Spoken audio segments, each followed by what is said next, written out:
এখন আমি সাজনা পাতা দিয়ে বুড়া, তারপরে একটু লবণ দিলাম, তারপরে একটু পেঁয়াজ দিলাম। আপনারা এই বুড়াটা খেলে বুঝতে পারবেন কি। এখন একটু হলুদের গুঁড়া দিচ্ছি, একটু মরিচের গুঁড়ো দিচ্ছি, এখন একটু ধনের গুঁড়ো দিচ্ছি। 5 মিনিট মেখে রাখলে এই সাজনা পাতাটা আপনারা খাবেন। এইসব মশলা দিতই তারপর বড় স্বাদ। এখন আমরা একটু দিব একটু জিরা ফাঁকি,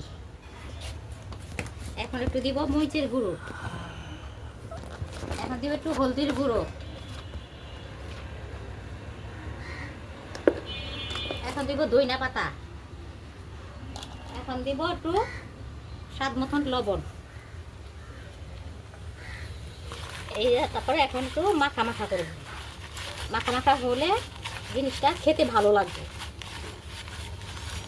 এটি দিলে স্বাদ সুন্দর একটা স্বাদের ভালো লাগবে খেতে।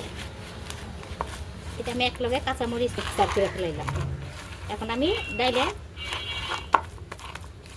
পেঁয়াজি বাঁধবো, ডাইলে পেঁয়াজি।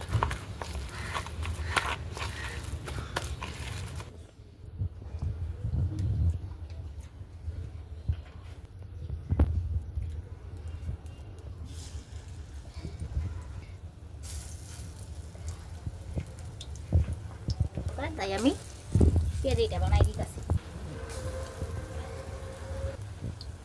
দিন আইলো বুঝলাম না, দেখে দিব না।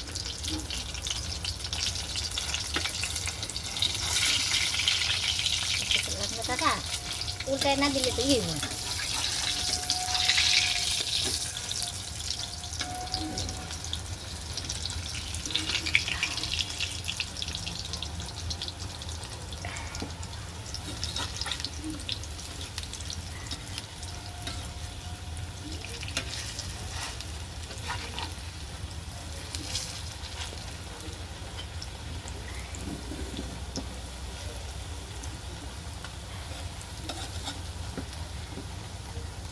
এখন আমাদের হয়ে গেল পেঁয়াজু ভাজা। এখন আমার পেঁয়াজু ভাজা শেষ। এখন আমি রান্নাটা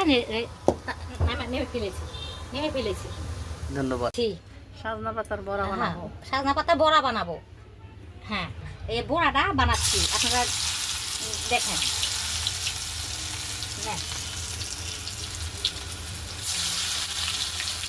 এখন আমরা বড়াটা তেলে দিচ্ছি।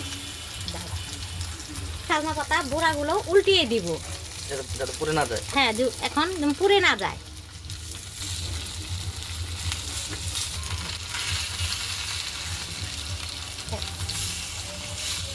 বুড়া সাজনা পাতা বুড়া হয়ে গেছে, বাজা হয়ে গেছে। যদি আমাদের ভালো লাগে সাজনা পাতা বুড়াটা দেখে আমাদের লাইভ শেয়ার করবেন।